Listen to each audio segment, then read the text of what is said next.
صلی اللہ علیہ وسلم کسی سفر میں تھے تو ایک آدمی آپ کے پاس اترا. وہ کہتا ہے کہ نبی صلی اللہ علیہ وسلم نے اس کی طرف متوجہ ہو کر فرمایا، کیا میں تمہیں قرآن کے افضل حصے کے بارے میں نہ بتاؤں؟ پھر آپ صلی اللہ علیہ وسلم نے اس پر الحمدللہ رب العالمین کی تلاوت کی. سورۃ الفاتحہ ایک بے مثال سورت ہے. رسول اللہ صلی اللہ علیہ وسلم نے فرمایا، اللہ عز و جل نے ام القرآن فاتحہ جیسی سورت نہ تو تورات میں نازل فرمائی اور نہ ہی انجیل میں، اور یہی سبع مثانی ہے.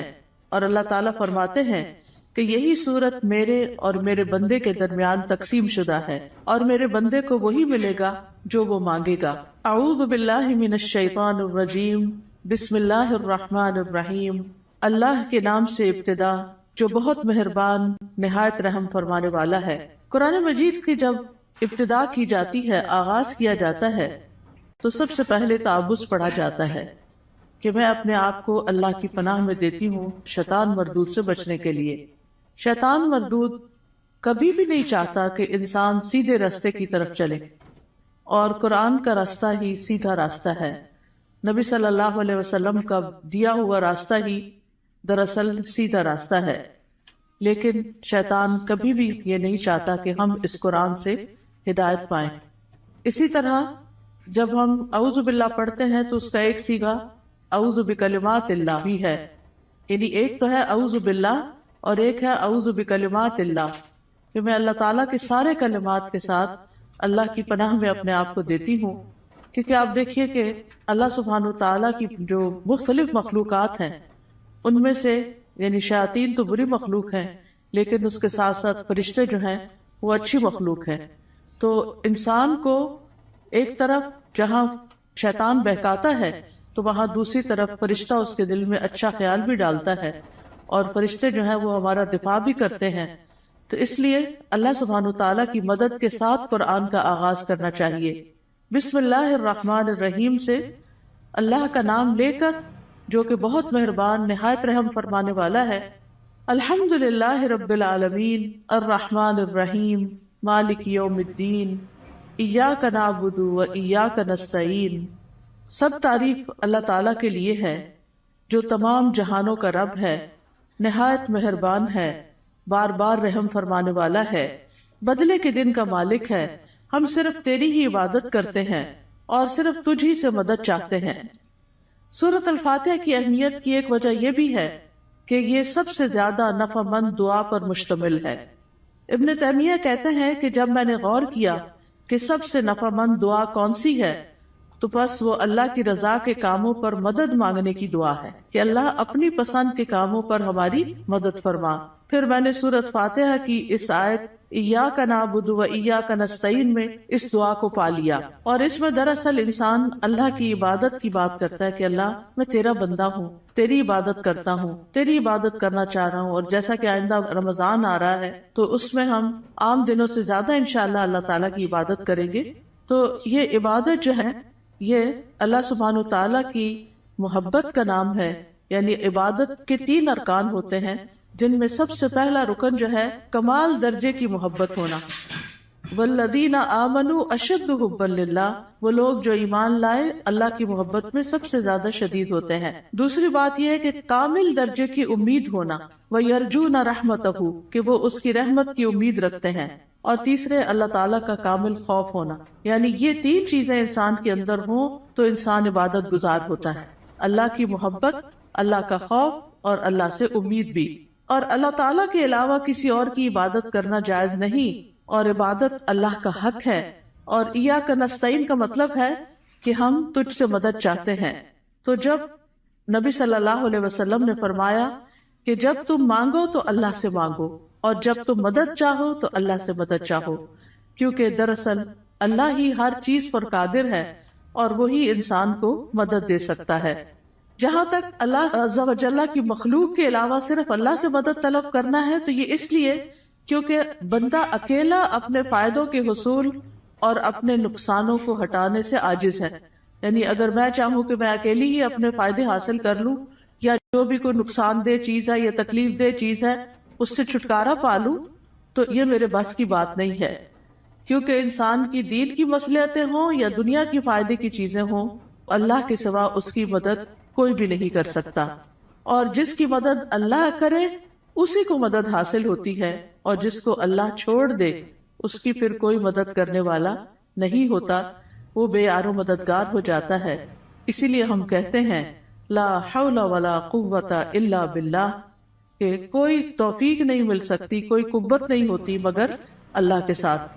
یعنی ہمارا حال بدل نہیں سکتا، یعنی حال سے بھی ہے، یعنی لا حول، حال کی کوئی تبدیلی نہیں ہو سکتی، ایک حال سے دوسرے حال میں ہم نہیں جا سکتے، اور ہمارے اندر کوئی قوت بھی نہیں ہے مگر یہ کہ اللہ ہی کی دی ہوئی قوت اور اللہ ہی کی دی ہوئی طاقت سے انسان کے حالات تبدیل ہو سکتے ہیں۔ یعنی ہماری زندگیوں میں کئی مسائل ہوتے ہیں، کبھی بچوں کے مسائل، کبھی رشتہ داروں کے مسائل، کبھی اور مالی مسائل، یعنی کئی طرح کی چیزیں انسان کو پریشان کرتی رہتی ہیں، لیکن انسان کی اس ساری حالت کو کوشش کے باوجود بھی بعض اوقات خود سے انسان یا دوسرے لوگ، ہمارے ماں باپ، ہمارے شوہر، ہمارے بچے مل کے اس کو تبدیل نہیں کر سکتے۔ آپ نے دیکھا ہوگا جب انسان پریشان ہوتا ہے تو کبھی کسی کے پاس جاتا ہے، کبھی کسی سے دکھ بیان کرتا ہے، کبھی کسی سے مشورہ کرتا ہے، لیکن ساری باتیں کر کے چھوڑ دیتے ہیں، ہوتا ہوا تھا کچھ نہیں۔ ایسے میں انسان کو ٹھیک ہے مشورہ کر لینا چاہیے، مدد لینی چاہیے، لیکن اللہ سبحانہ وتعالیٰ سے ہی اصل میں مدد لینی چاہیے، اور خوب خوب دعائیں کرنی چاہیے۔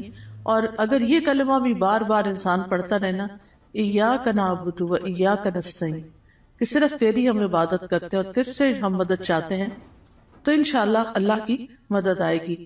بندہ کس کس کام میں اللہ کی مدد کا محتاج ہے؟ اپنے روزمرہ کے مسائل کے حل کے لیے تو محتاج ہے ہی، اپنی خوراک کے لیے ہے، اپنے لباس کے لیے ہے، اپنی رہائش کے لیے، اپنی سب چیزوں کے لیے تو ہے ہی، لیکن خاص طور پر اللہ کی عبادت کے لیے ہم سب سے زیادہ اس کے محتاج ہیں کہ ہم اس سے مدد مانگے۔ تو انسان اللہ تعالیٰ کے احکام بجا کے نہیں لا سکتا جب تک انسان کو اللہ کی مدد حاصل نہ ہو۔ برائی چھوڑنا چاہتے ہیں، اپنی کوئی بری عادت چھوڑنا چاہتے ہیں، تو ہم اس کو چھوڑ نہیں سکتے جب تک اللہ کی مدد ہمیں حاصل نہ ہو۔ اسی طرح دنیا میں ہماری جو تقدیر ہے، اس تقدیر میں جو غم لکھے ہیں، ان غموں سے چھٹکارا نہیں پا سکتے جب تک کہ اللہ کی مدد حاصل نہ ہو۔ تو اس لیے بہت ضروری ہے کہ ہم دنیا کے معاملات میں بھی اللہ کی مدد لیں، اور پھر موت کے وقت، یعنی موت کے وقت کی جو سختیاں ہیں، اور قیامت اور برزخ یعنی قبر کے عذاب اور قبر سے متعلق جو مشکلات ہیں، اور قیامت کے دن کی جو ہولناکیاں ہیں، ان سب میں بھی ہمیں اللہ سے مدد لینی چاہیے۔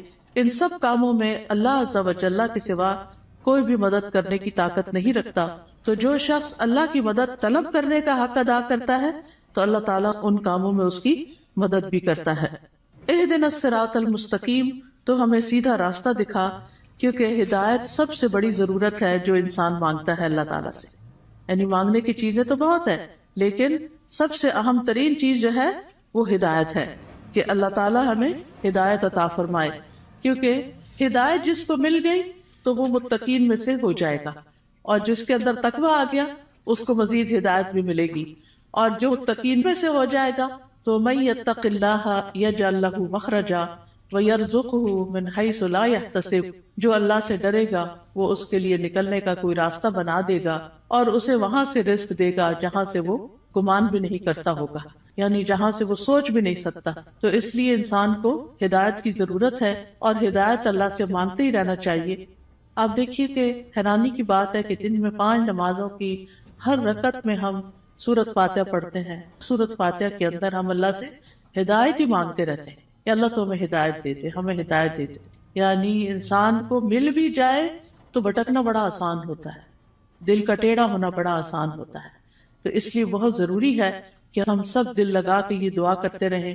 نبی صلی اللہ علیہ وسلم ایک اور دعا بھی کرتے تھے، اللہم انی اسألک الہدی والتقی والعفاف والغنی، کہ اے اللہ میں تجھ سے ہدایت، تقوی اور پاک دامنی اور دل کا غنا مانگتا ہوں۔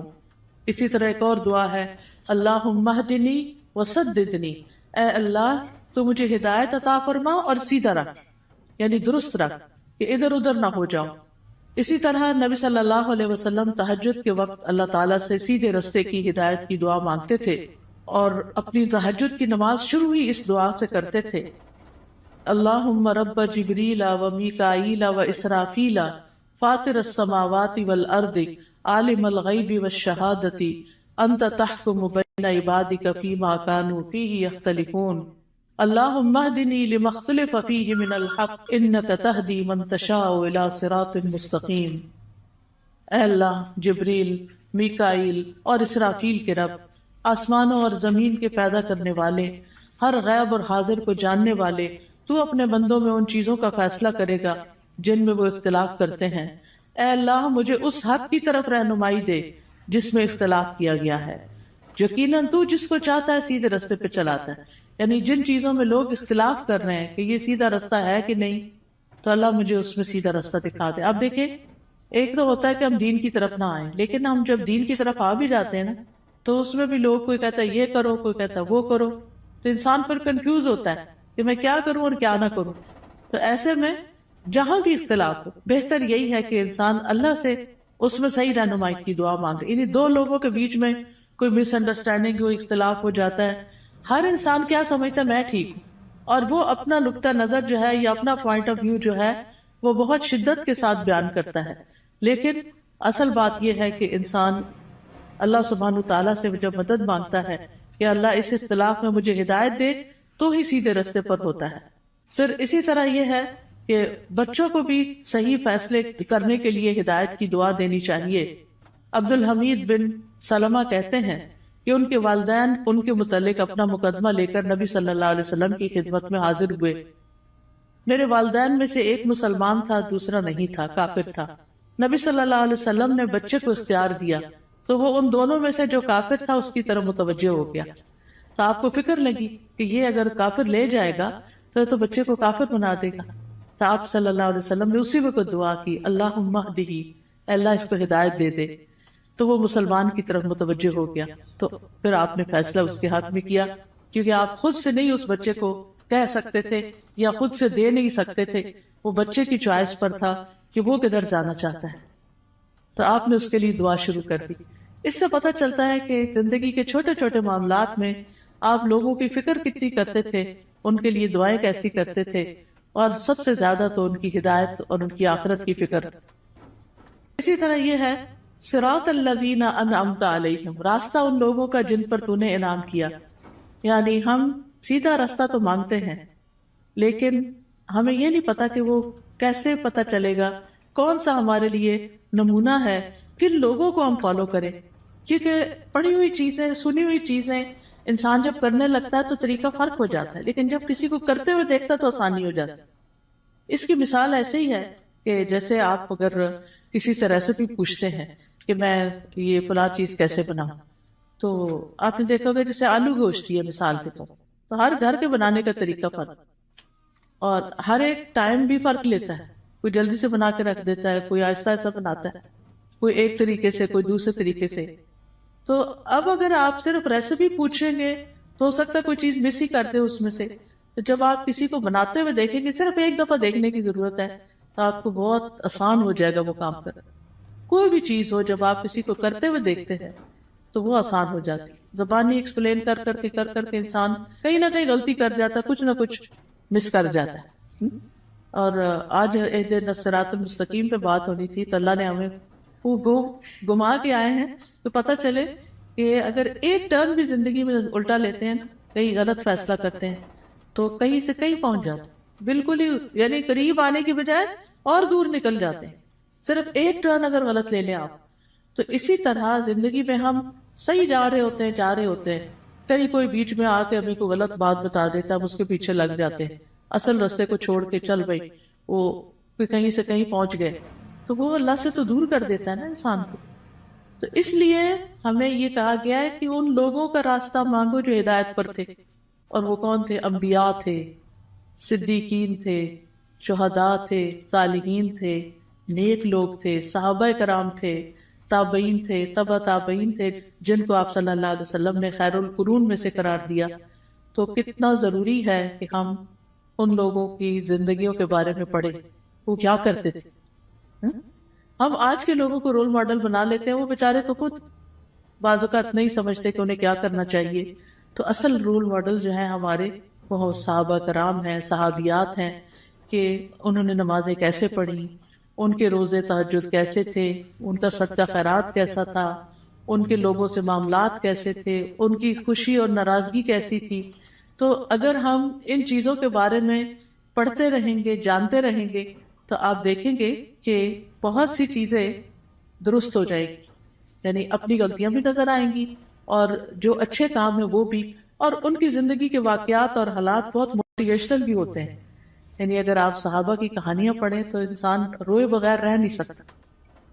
مجھے یاد ہے جب میں نے ہائی اسکول ختم ہی کیا تھا تو چھٹیاں تھی کافی ساری، تو اس میں میں نے بکس پڑھنی شروع کر دی.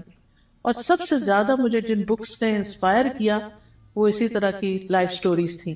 یعنی جو بڑے لوگوں کی کہانیاں اور نیک لوگوں کی کہانیاں. اس میں ہم کہتے ہیں اچھا یہ لوگ اس طرح کر سکتے ہیں تو ہم نہیں کر سکتے، یہ بھی تو اسی دنیا میں رہتے ہیں. تو اس سے پھر انسان کو انسپریشن بہت ملتی ہے. تو یہاں بھی اللہ تعالیٰ نے جو سیدھا رستہ بتایا ہے وہ ان لوگوں کا رستہ اختیار کرنے کے لیے کہا ہے کہ جن پر اللہ نے انعام کیا، ان کا نہیں جن پر اللہ تعالیٰ غضبناک ہوا، اور نہ ان کا جو بھٹکے ہوئے ہیں. پھر ہے سورۃ البقرہ. سورۃ البقرہ جو ہے وہ قرآن کی کوہان ہے.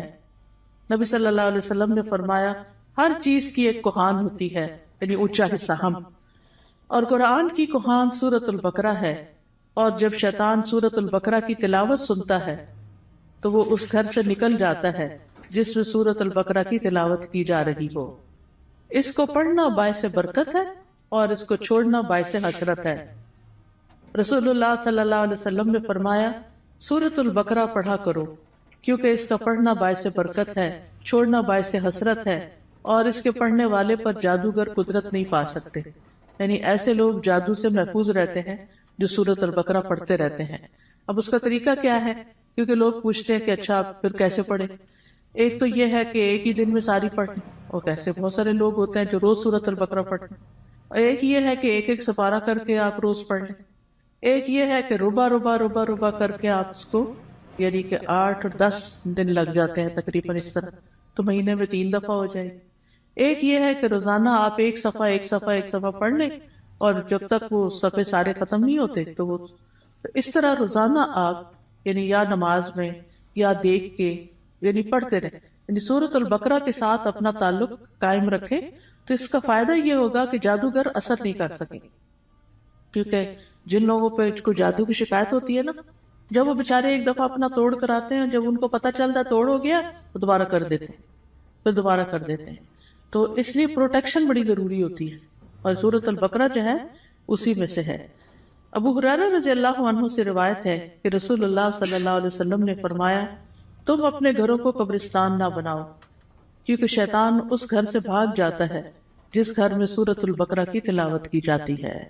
پھر آیت نمبر 1 ہے سورۃ البقرہ کی، الف لام میم ذالک الکتاب لا ریب فیہ ھدی للمتقین. یہ کتاب ہے جس میں کوئی شک نہیں، ہدایت ہے متقی لوگوں کے لیے.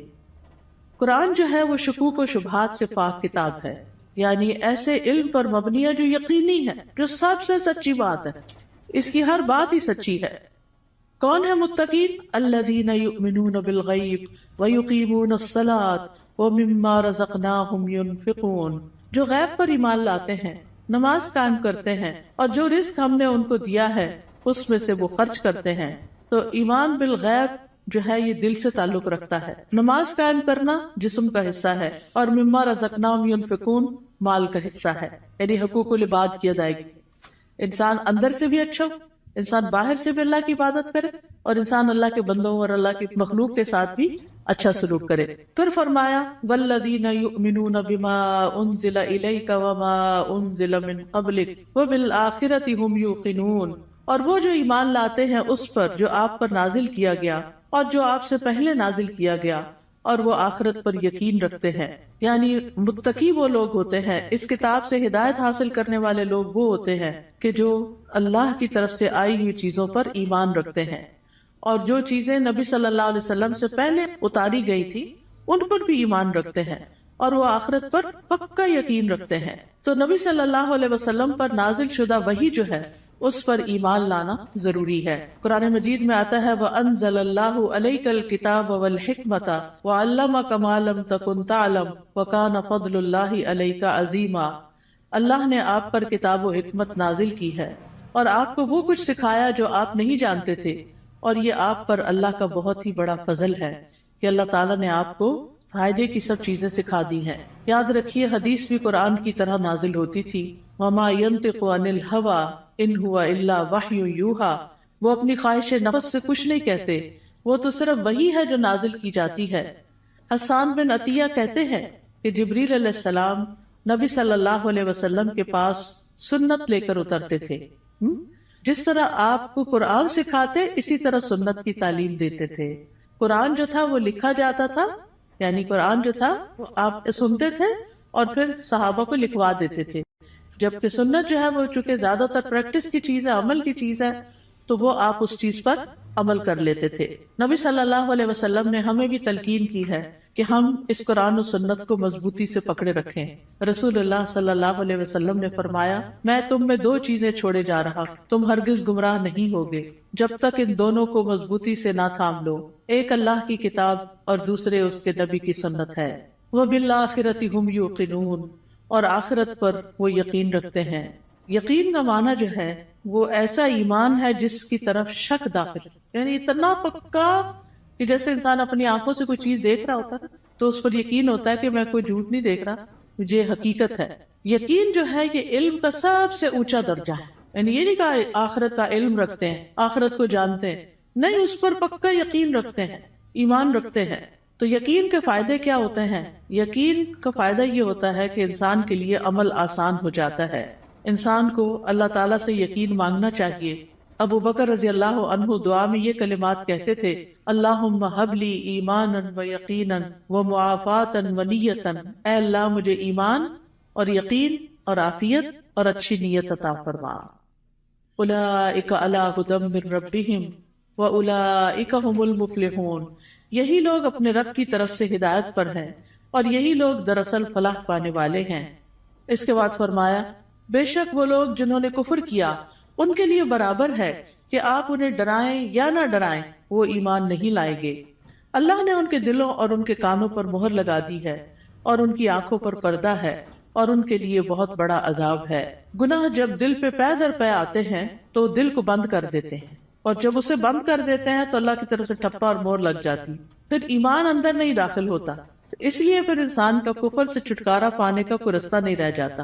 ختم اللہ علی قلوبہم، اور پھر کان بھی نہیں سنتے اور آنکھیں بھی نہیں دیکھتی، کہیں سے بھی عبرت نہیں ہوتی، انسان ایسے ہی جانوروں کی طرح زندگی گزار کر پھر اللہ کے پاس چلا جاتا ہے اور وہاں جا کر بہت بڑے عذاب کا سامنا کرتا ہے۔ اس کے بعد ایک تیسرے گروہ کی بات کی گئی اور وہ ہے منافقوں کا گروہ۔ وَمِنَ النَّاسِ مَن يَقُولُ آمَنَّا بِاللَّهِ وَبِالْيَوْمِ الْآخِرِ وَمَا هُمْ بِمُؤْمِنِينَ، لوگوں میں سے کچھ ایسے بھی ہوتے ہیں جو کہتے ہیں ہم اللہ اور یوم آخرت پر ایمان لائے، حالانکہ وہ مومن نہیں ہوتے۔ وہ اللہ کو دھوکہ دیتے ہیں اور ان لوگوں کو جو ایمان لائے، اور نہیں وہ دھوکہ دیتے مگر اپنے آپ ہی کو، اور وہ اس کا شعور نہیں رکھتے۔ فی قلوبہم مرض فزادہم اللہ مرضا ولہم عذاب علیم بما کانوا یکذبون، ان کے دلوں میں ایک بیماری ہے تو اللہ نے ان کی بیماری کو اور زیادہ کر دیا اور ان کے لیے دردناک عذاب ہے، اس لیے کہ وہ جھوٹ بولتے تھے۔ تو یہ کون سی بیماری ہے؟ یہ دنیا کی محبت کی بیماری ہے۔ اس وجہ سے وہ اللہ سبحانہ و تعالیٰ کی عبادت نہیں کرتے، اسی وجہ سے وہ آخرت کی فکر نہیں کرتے، اسی وجہ سے وہ نبی صلی اللہ علیہ وسلم کی سنت کو کوئی اہمیت نہیں دیتے، کیونکہ جب دل دنیا کی طرف جھک جاتا ہے اور اس کے اندر بڑھتا چلا جاتا ہے، جو دنیا میں ہی سکون پاتا ہے، دنیا سے محبت کرتا ہے، وہ دل پھر آخرت سے غافل ہو جاتا ہے، اور جب آخرت سے غافل ہو جاتا ہے تو پھر اللہ سبحانہ و تعالیٰ ایسے بندے کو اس کے نفس کے حوالے کر دیتے ہیں، اور پھر آخرت میں اس کے لیے دردناک عذاب ہے۔ اور جب ان سے کہا جاتا ہے کہ زمین میں فساد نہ کرو تو وہ کہتے ہیں کہ ہم تو اصلاح کرنے والے ہیں۔ خبردار، بے شک وہی لوگ فساد کرنے والے ہیں لیکن وہ شعور نہیں رکھتے۔ اور جب ان سے کہا جاتا ہے ایمان لاؤ جس طرح لوگ ایمان لائے تو کہتے ہیں کیا ہم ایمان لائیں جس طرح بے وقوف ایمان لائے ہیں؟ خبردار، یقیناً وہ خود ہی بے وقوف ہیں لیکن وہ جانتے نہیں ہیں۔ اور جب ان لوگوں سے ملتے ہیں جو ایمان لائے تو کہتے ہیں ہم ایمان لائے، اور جب اپنے شیطانوں کے پاس تنہا ہوتے ہیں تو کہتے ہیں یقیناً ہم تو تمہارے ساتھ ہیں، ہم تو صرف مذاق کرنے والے ہیں۔ یعنی ایسے لوگ ہر ایک سے بنا کے رکھنے کی فکر کرتے ہیں اور کسی کو اس لیے ناراض نہیں کرنا چاہتے کہ ان سے پھر کوئی دنیا کا نقصان نہ ہو جائے. لیکن حقیقت یہ ہے کہ یہ لوگ دین کا مذاق اڑاتے ہیں اور دین کے ساتھ نان سیریس رویہ اختیار کرتے ہیں. تو اس لیے اللہ یستہزئ بہم، جیسے یہ عمل کرتے ہیں ویسی ہی ان کی جزا ہے. اللہ بھی ان سے مذاق کرتا ہے اور انہیں ان کی سرکشی میں مہلت دیے جا رہا ہے تو وہ بھٹکتے پھرتے ہیں. یعنی اللہ سبحانہ وتعالی کا ان کے ساتھ استہزاء یہ ہے کہ وہ ان کے بدبختی کے اعمال اور خبیث حالات کو ان کے سامنے مزین کر دیتا ہے. یعنی انہیں اپنی برائیاں جو ہیں وہ اچھی لگنے لگتی ہیں، جیسے جھوٹ بولنا، دھوکہ دینا، کہنا یہ تو سمارٹنس ہے، دیکھو میں نے فلاں کو کیسے بیوقوف بنایا، اور پھر تنہائی میں بیٹھ کے اس پہ ہنستے ہیں. تو یہ چیزیں جو ہیں یہ انسان کے اپنے ہی لیے نقصان دہ ہوتی ہیں. اولئک الذین اشتروا الضلالۃ بالہدی فما ربحت تجارتهم وما كانوا مهتدین. یہی وہ لوگ ہیں جنہوں نے ہدایت کے بدلے گمراہی خرید لی تو نہ ان کی تجارت ہی فائدہ مند ہوئی اور نہ ہی وہ ہدایت پانے والے تھے. ان کی مثال اس شخص کی طرح ہے جس نے آگ جلائی، پھر جب آگ نے اس ماحول کو روشن کر دیا اللہ ان کا نور لے گیا اور انہیں اندھیروں میں چھوڑ دیا، وہ دیکھ نہیں پاتے. یعنی ان کے دل کا نور ختم ہو گیا ان کے اپنے اعمال کی وجہ سے. یعنی یہ ان لوگوں کے بارے میں بات کی گئی ہے کہ جو دعویٰ تو کرتے ہیں کہ ہم ایمان لائے اور اس سے دنیا میں کچھ نہ کچھ فائدہ اٹھاتے ہیں کہ وہ مسلمان ظاہر ہوتے ہیں تو مسلمانوں کو جو بینیفٹس ہوتے ہیں یہ ان کے شیلٹر میں آ جاتے ہیں. لیکن یہ ہے کہ دنیا میں تھوڑی سی روشنی ان کو مل گئی مگر آخرت میں تو سخت اندھیرا چھا جائے گا اور ان کو سخت عذاب پہنچے گا. پھر اسی طرح یہ ہے کہ دنیا میں کفر جو ہے وہ روشنی چھپا دیتا ہے اور ان کے پردے چاک ہو جاتے ہیں، جو ان کی منافقت ظاہر ہو جاتی ہے تو وہ اس سے اندھیرے ان کے کھل کے سامنے آ جاتے ہیں کہ ان کے دلوں کے اندر کیا ہے. پھر اسی طرح ان کے بارے میں فرمایا سم بکم عمی فہم لا یرجعون، بہرے ہیں، گنگے ہیں، اندھے ہیں، پس وہ نہیں لوٹتے، یعنی ہدایت کی طرف واپس نہیں آتے. یا ان کی مثال آسمان سے اترنے والی زوردار بارش کی طرح ہے جس میں اندھیرے ہیں اور گرج ہے اور چمک ہے. وہ کڑکنے والی بجلیوں اور موت کے ڈر سے اپنی انگلیاں اپنے کانوں میں ڈال لیتے ہیں اور اللہ کافروں کو گھیرنے والا ہے. قریب ہے کہ بجلی ان کی آنکھوں کی روشنی لے جائے، جب بھی وہ ان کے لیے روشنی کرتی ہے تو وہ اس میں چل پڑتے ہیں اور جب ان پر اندھیرا چھا جاتا ہے تو وہ کھڑے رہ جاتے ہیں. اور اگر اللہ چاہتا تو ان کی سماعت اور ان کی بصارت کو لے جاتا، بے شک اللہ خوب قدرت رکھنے والا ہے. اور یہ حقیقت ہے کہ اللہ سبحانہ تعالیٰ ہر چیز پر پورا قادر ہے اور ان منافقین پر بھی پوری طرح قادر ہے، اور اللہ تعالیٰ اسباب کے بغیر بھی ان کی سماعت اور بصارت کو ختم کر سکتا ہے. ہم سب کو اپنے لیے دعا کرنی چاہیے کہ اللہ تعالیٰ ہماری آنکھوں، ہمارے کانوں، ہمارے دل کو سلامت رکھ کہ ہم اس سے ہدایت پاتے رہیں. سنن ترمذی میں ایک دعا آئی ہے بڑی خوبصورت، وَمَتِّعْنَا بِأَسْمَاعِنَا وَأَبْصَارِنَا وَقُوَّاتِنَا أَبَدًا مَا أَحْيَيْتَنَا وَاجْعَلْهُ الْوَارِثَ مِنَّا، کہ اللہ ہمیں ہماری سماعت، ہماری بصارت، ہماری قوت سے فائدہ پہنچا اور اسے ہمارا وارث بنا دے. پھر اس کے بعد اگلا رکوع شروع ہے، یا ایھا الناس اعبدوا ربکم الذی خلقکم والذین من قبلکم لعلکم تتقون. اے لوگوں اپنے رب کی عبادت کرو، الذی خلقکم جس نے تمہیں پیدا کیا، اور ان لوگوں کو بھی جو تم سے پہلے تھے تاکہ تم بچ جاؤ، یعنی برے عذاب سے بچ جاؤ.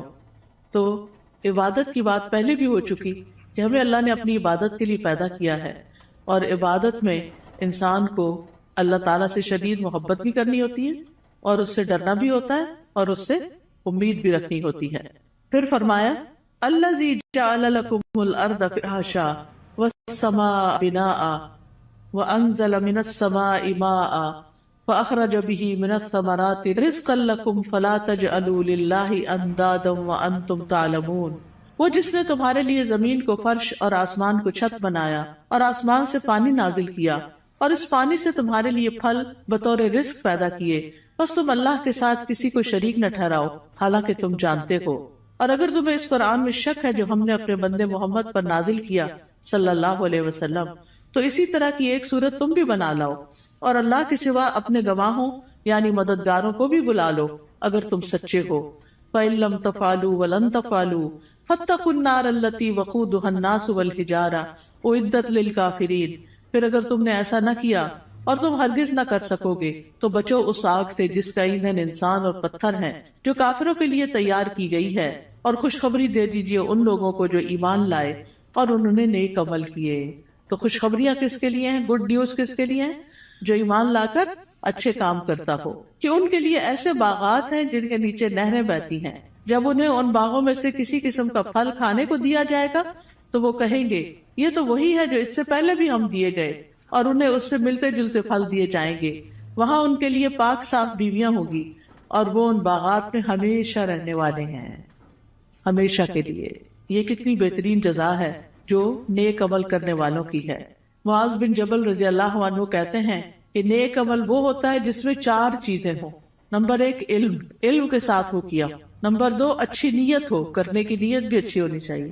نمبر 3 صبر کے ساتھ کرنا چاہیے، اور نمبر 4 اخلاص کے ساتھ کرنا چاہیے۔ تو جس عمل میں یہ سب چیزیں ہوں، صبر بھی ہو، نیت اچھی ہو، عمل انسان کا جو ہے وہ علم کے مطابق ہو، تو وہی شخص جو ہے وہ نیک ہے۔ وَأُتُوا بِهِ مُتَشَابِهًا، اور وہ جنت میں ملتے جلتے پھل دیے جائیں گے، یعنی جنت کے پھل اگرچہ ایک دوسرے سے ملتے جلتے ہوں گے لیکن ان کا ذائقہ بڑا مختلف ہوگا۔ جیسے آم ہے تو آموں سے ملتے جلتے بظاہر دیکھنے میں، یعنی یہ سب ورائٹی کی انتہا ہے نا، کہ آپ نے کبھی نوٹ کیا ہوگا مثلاً آپ بعض اوقات 2 اورنجز کھاتے ہیں، کیا دونوں کا ذائقہ ایک ہوتا ہے؟ نہیں ہوتا ہے۔ اور اگر کس میں فرق ہو تو ان کی خوشبو، ان کا رنگ، ایون کلر بھی، کسی کا ریڈ ہوتا ہے، کسی کا یلو، کسی کا برائٹ یلو ہوتا ہے، کسی کا اورنجش ہوتا ہے، ان کی خوشبو، ان کی مٹھاس۔ اب وہ جنت میں ان کے سامنے پھل پڑے ہوئے ہیں، دیکھنے میں ایک جیسے لگ رہے ہیں، ایک کھائیں گے اور مزہ، ایک کھائیں گے اور مزہ، ایک کھائیں گے اور مزہ، کیونکہ اگر 2 پھل ایک جیسے بھی کھائیں گے تو وہ بور ہو جاتا ہے نا انسان۔ دیکھیں وہ یہ اورنج، ہاں یہ میں نے کھائے ہوئے ہیں، لیکن اتنی ورائٹی ہے جنت میں، اتنی ورائٹی ہے کہ انسان کا دل بھرے گا ہی نہیں کسی وقت۔ دیکھیں ہمیں ہر نئی چیز اچھی لگتی ہے، ہم ہر نئے آئیڈیا سے، ہر نئی یونیک چیز سے انسپائر ہوتے ہیں، تو جنت میں تو ہر وقت ہر چیز نئی نئی نئی نئی نئی، یعنی نہ پرانی چیزیں ہوگی، نہ وہ ریپیٹیشن ہوگی، نہ وہ بوریت ہوگی، نہ وہ دل بھرے گا۔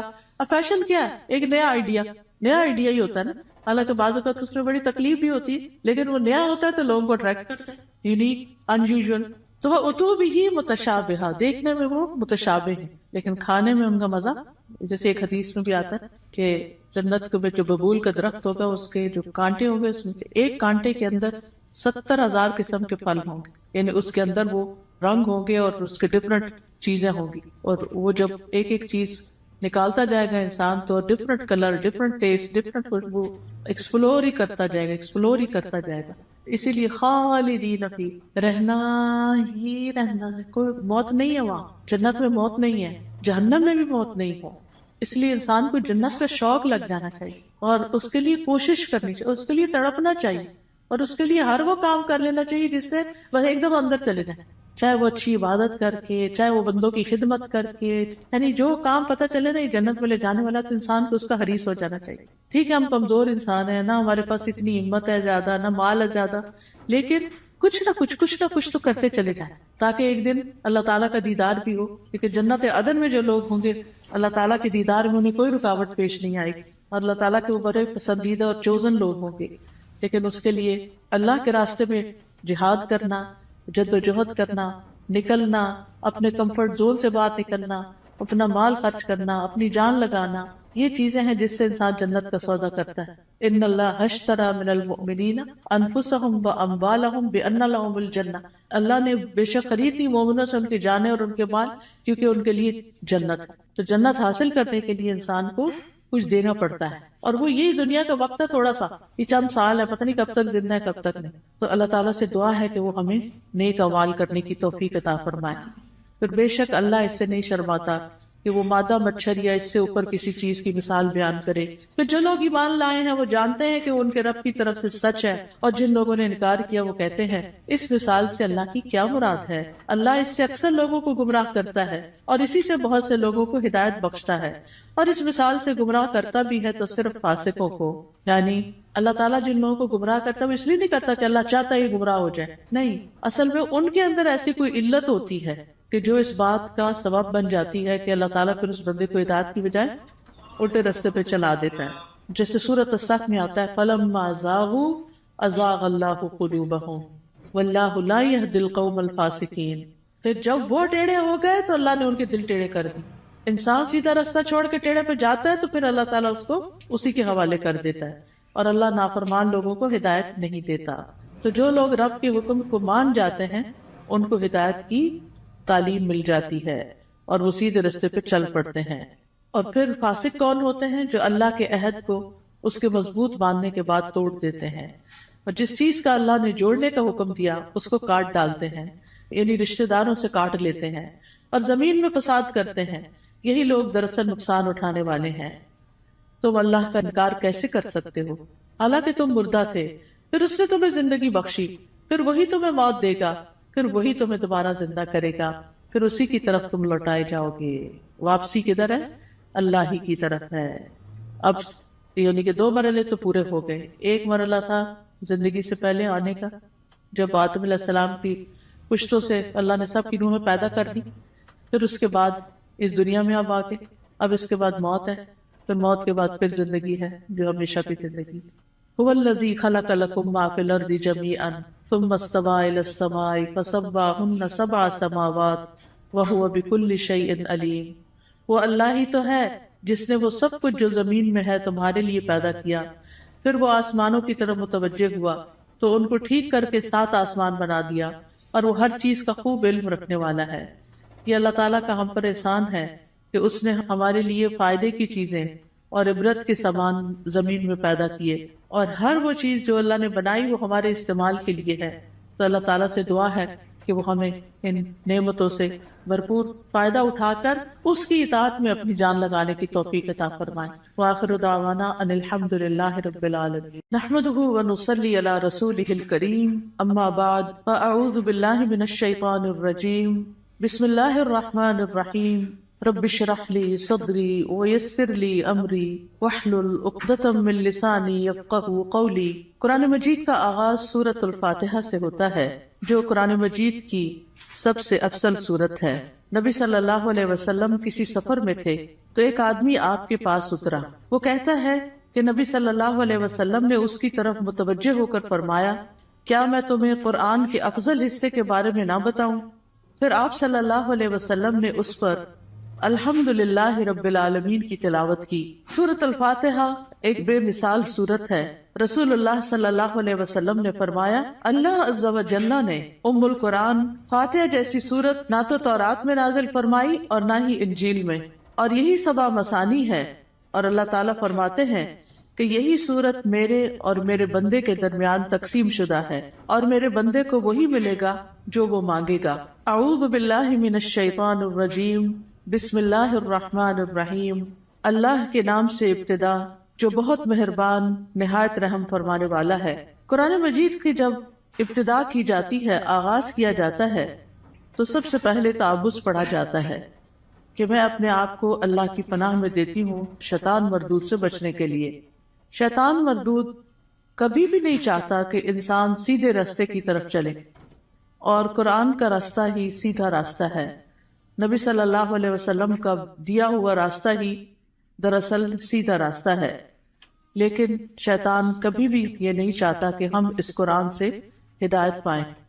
اسی طرح جب ہم اعوذ باللہ پڑھتے ہیں تو اس کا ایک صیغہ اعوذ بکلمات اللہ بھی ہے، یعنی ایک تو ہے اعوذ باللہ اور ایک ہے اعوذ بکلمات اللہ، کہ میں اللہ تعالیٰ کے سارے کلمات کے ساتھ اللہ کی پناہ میں اپنے آپ کو دیتی ہوں. کیونکہ آپ دیکھیے کہ اللہ سبحانہ تعالیٰ کی جو مختلف مخلوقات ہیں ان میں سے یعنی شیاطین تو بری مخلوق ہیں، لیکن اس کے ساتھ ساتھ فرشتے جو ہیں وہ اچھی مخلوق ہیں. تو انسان کو ایک طرف جہاں شیطان بہکاتا ہے تو وہاں دوسری طرف فرشتہ اس کے دل میں اچھا خیال بھی ڈالتا ہے، اور فرشتے جو ہیں وہ ہمارا دفاع بھی کرتے ہیں. تو اس لیے اللہ سبحانہ تعالیٰ کی مدد کے ساتھ قرآن کا آغاز کرنا چاہیے. بسم اللہ الرحمن الرحیم سے اللہ کا نام لے کر جو کہ بہت مہربان نہایت